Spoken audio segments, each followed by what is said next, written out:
विद्यार्थी मित्रांनो, माझे नाव मुक्ता भागवत आहे. इयत्ता 5वी मध्ये शिकत आहे. माझे शीर्षक नाव जिल्हा परिषद माध्यमिक शाळा पानखनेर गाव आहे. आज मी तुम्हाला एका पुस्तकाबद्दल माहिती सांगणार आहे. त्या पुस्तकाचे नाव आहे पिठाचा माठ. आणि चला तर सुरू करूया. ही गोष्ट आहे गोपालची.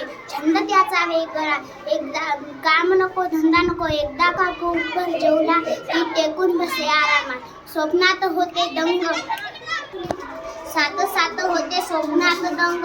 स्वप्नात आला मिठाचा माठ आणि छंद लागला सुरू स्वप्नात. आजच्या आणि ते पिठात त्याला सुंदर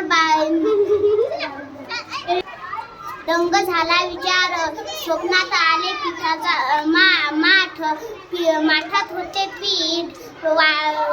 विचार झाला वाट, माठ घेऊन चालत जाई बाजारी. विचारतील सगळे काय आहे माठ. स्वप्नात गोपालला आले स्वप्न आणि त्याने पिल्ले बकऱ्या आणि पिल्ले विकली. वेगात होता पळत, हातात घेतली काठी. बकऱ्या घेतल्या 2, हातात घेतली दोरी आणि चालले बोलून. बकऱ्या झाल्या मोठ्या, पिल्ले झाली 8. टोला बसला माठावर, सांडले पीठ जमले.